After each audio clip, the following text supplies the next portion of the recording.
Hello students. आज का हमारा टॉपिक है एल्गोरिदम्स, जो हमारे ओ लेवल पाइथन क्लास का लेक्चर नंबर 2 है। प्रीवियस वीडियो में हमने डिस्कस किया था हमारा पहला topic, the basic model of computation.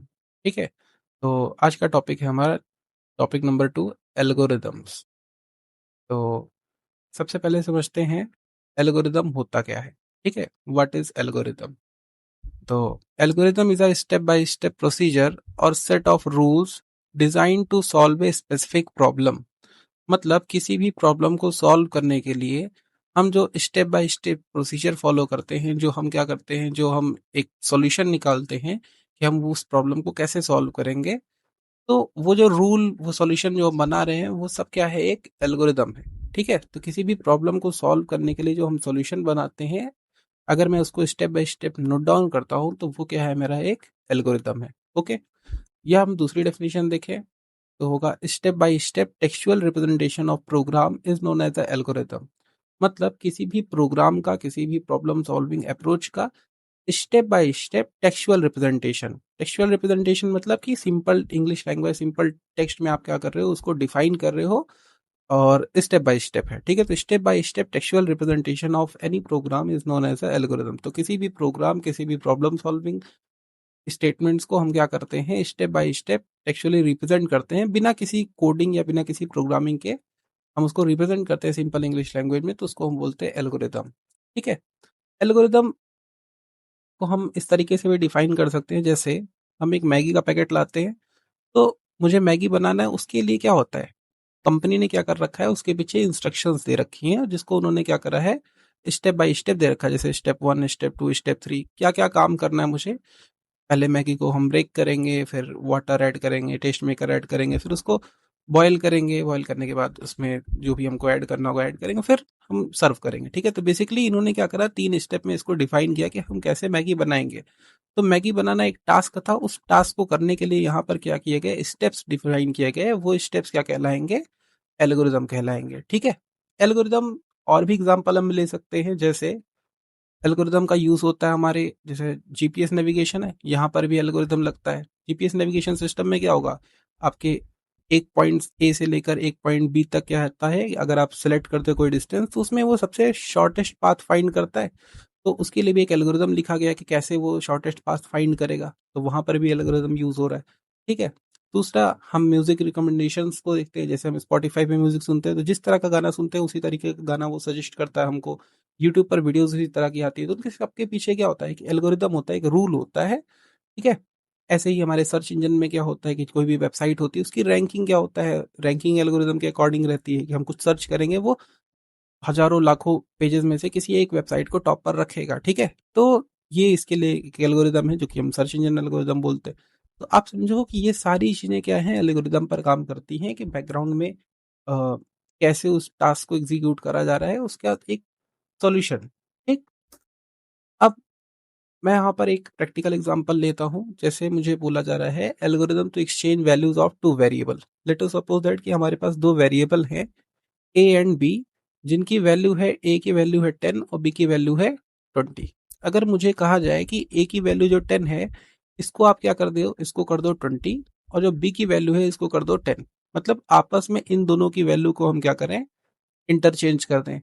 तो अब इसके लिए हम क्या करें, कि दो वेरिएबल में आने वाली वैल्यूज आपस में इंटरचेंज हो जाए। तो इसके लिए क्या करेंगे, हम एक रूल लिखेंगे, एक तरीका लिखेंगे, उसी को हम बोलेंगे एल्गोरिदम। इसको मैं भी एक रियल लाइफ एग्जांपल से समझाता हूँ। जैसे हम क्या करते हैं, मेरे पास दो वाटर ग्लास है। ठीक है, एक है ग्लास ए, एक है glass B.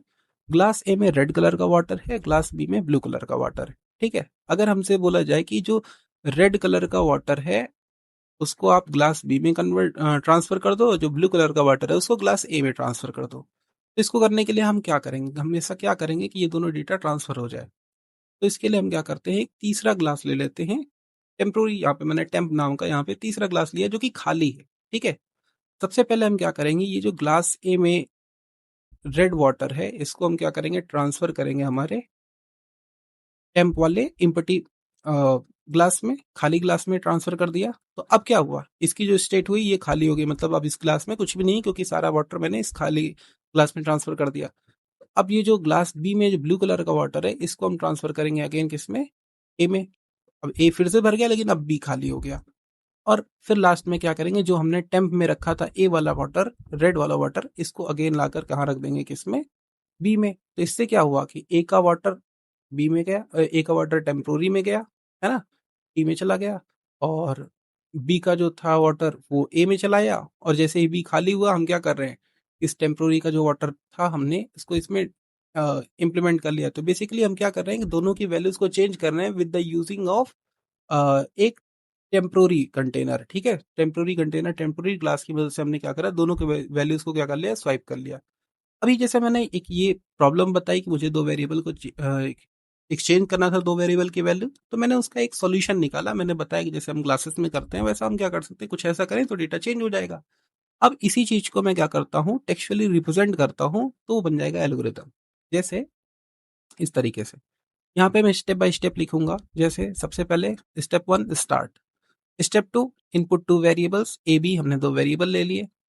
Store the value of A in temporary variable, A B variable लिया, तो यहाँ पर मैंने बोला ए बी की वैल्यू, यहाँ पर ए की वैल्यू 10 रही होगी, बी की वैल्यू 20 रही होगी।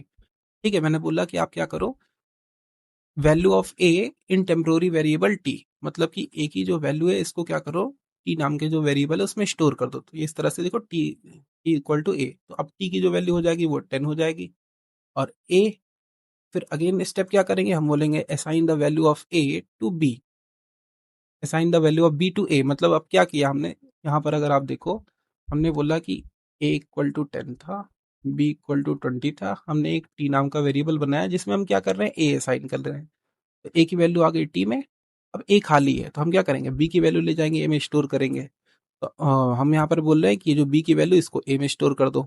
अगेन फिर क्या करेंगे, अब क्योंकि बी फिर खाली हो गया तो जो टी में वैल्यू थी ए वाली, उस वैल्यू को फिर से ले जाकर हम क्या करेंगे, बी में स्टोर कर देंगे। ठीक है, जो यहाँ पे मैंने लिखा है assign the value of T, जो कि ओरिजिनली क्या थी, ए की वैल्यू थी, उसको फिर से बी में असाइन करेंगे। तो देखो बी में हम टी की वैल्यू असाइन कर दे रहे हैं।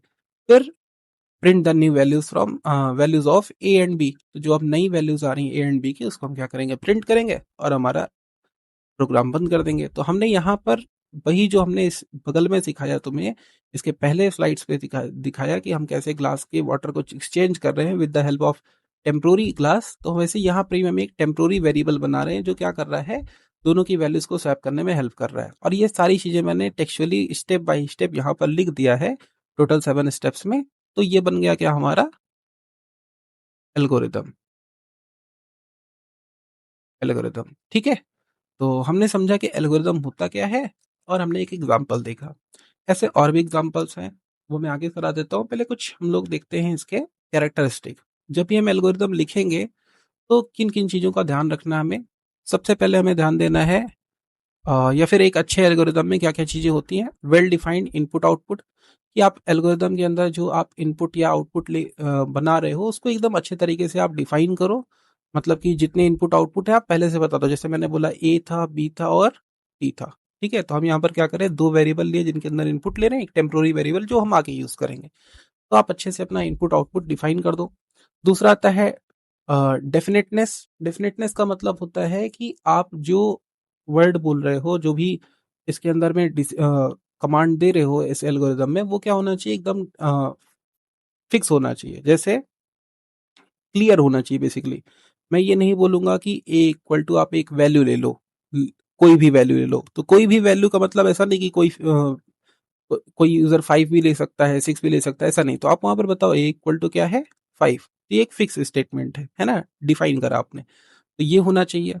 फाइनाइटनेस का मतलब क्या हो गया, कि आपका जो एल्गोरिदम आप लिख रहे हो उसका एक क्या होना चाहिए, उसका फाइनाइटनेस को हम ऐसे बता सकते हैं कि वो एक सर्टेन टाइम में या सर्टेन स्टेप्स में क्या हो जाना चाहिए, कंप्लीट हो जाना चाहिए। वो हमेशा ना चलता रहे। ठीक है, उसके लिए आपने सर्टेन स्टेप्स लिखे और वो इतने में कंप्लीट हो जाना चाहिए।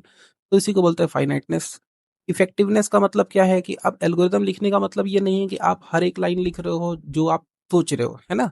जो लाइन क्या है, जो कंप्यूटर एग्जीक्यूट कर सकता है, जो हम कंप्यूटर में करेंगे, वो सारी चीजें आप यहाँ पर लिखो। ठीक है, तो इफेक्टिवनेस ये डिफाइन करता है। लास्ट आता है हमारा लैंग्वेज इंडिपेंडेंस। लैंग्वेज इंडिपेंडेंस का मतलब है कि जो आप एल्गोरिदम लिखोगे वो किसी लैंग्वेज पर डिपेंड नहीं करता। लैंग्वेज मतलब इंग्लिश हिंदी नहीं, इसका मतलब यहाँ पर है कि हम अगर पाइथन प्रोग्रामिंग कर रहे हैं तो इसका मतलब ये नहीं कि हम जो एल्गोरिदम लिख रहे हैं वो पाइथन के लिए स्पेसिफाइड हो, ठीक है, या फिर सी के लिए स्पेसिफाइड हो, सी प्लस प्लस के लिए, जावा के लिए, है ना। वो किसी भी लैंग्वेज के लिए स्पेसिफाइड नहीं होना चाहिए, वो हर एक लैंग्वेज के लिए फॉलो होना चाहिए, ठीक है। तो ये होता है एक अच्छे एल्गोरिदम को लिखने का तरीका, ठीक। इसके बाद मैं कुछ एग्जांपल्स ऐड कर देता हूँ, जैसे एक एग्जांपल है design an algorithm to add two numbers and display the result. तो यहाँ पर मैं लिखा हूँ, जैसे यहाँ पे 7 स्टेप लिए। स्टार्ट, 3 वेरिएबल हमने क्या करे, डिक्लेयर करे, और फिर हम क्या कर रहे हैं, ए एंड बी के अंदर वैल्यूज दे रहे हैं, जैसे ए के अंदर हम 10 दे दिए, बी के अंदर 5 दे दिए। फिर क्या कर रहे हैं, add the values of A and B, तो दोनों की वैल्यूज को ऐड कर दे रहे हैं, ए प्लस बी। और हम क्या कह रहे हैं, store the output of step 4, मतलब ये जो स्टेप 4 में जो आउटपुट आ रहा है, ए प्लस बी का रिजल्ट आ रहा है, उसको स्टोर कर ले रहे हैं हम किसमें, सी में। तो ये हो गया। और फिर क्या कर रहे हैं, सी को प्रिंट कर दे रहे हैं, तो ए प्लस बी 10, 10 और 5 15, तो सी की वैल्यू नहीं आ जाएगी 15, और वो प्रिंट हो जाएगी और हम स्टॉप कर देंगे। तो दो नंबर्स को ऐड करने का हमने यहाँ पर एल्गोरिदम लिखा है, इसको आप देख सकते हैं। दूसरा एक और मैं ऐड कर दे रहा हूँ, for example algorithm to calculate simple interest and compound interest. तो यहाँ पर देखो, सबसे पहले स्टार्ट। देखो किसी भी एल्गोरिदम में सबसे पहला और लास्ट स्टेप क्या होना चाहिए, स्टार्ट और स्टॉप, ठीक है। स्टार्ट स्टॉप आपको करना है, वेट, पहला स्टेप हमेशा नहीं बन रहा मुझसे, ठीक है। पहला स्टेप स्टार्ट होना चाहिए और लास्ट स्टेप स्टॉप होना चाहिए। तो हम स्टार्ट लिख रहे हैं, फिर इनपुट, प्रिंसिपल, टाइम और रेट, हमने 3 वेरिएबल्स ले लिए। फिर एक सिंपल इंटरेस्ट का फॉर्मूला लगाया, जिसके अंदर हमने क्या करा, ये P R T upon 100 S I में स्टोर कर लिया, और कंपाउंड इंटरेस्ट का फॉर्मूला लगाया, जिसमें कंपाउंड इंटरेस्ट को सी आई में स्टोर कर लिया। Display simple interest and compound interest दोनों की वैल्यूज को प्रिंट कर दिया और स्टॉप। तो बेसिकली ये एल्गोरिदम का क्या था, ये हमारा ये एक एग्जांपल था जो मैंने एडिशन का यहाँ पर बताया, और इसका सिंपल इंटरेस्ट का। एल्गोरिदम एंड फ्लो चार्ट्स हमारा सेकेंड चैप्टर ही है, जहाँ पर हम डिटेल में बात करेंगे एल्गोरिदम एंड फ्लो चार्ट्स की। यहाँ पर सिर्फ एक टॉपिक था, तो मैंने इस पर इस तरीके से डिस्कशन किया, ठीक है। तो मे भी आपको ये समझ में आएगा कि एल्गोरिदम है क्या और फिर जरूरत क्या है हमें, ठीक है। तो अभी के लिए बाय।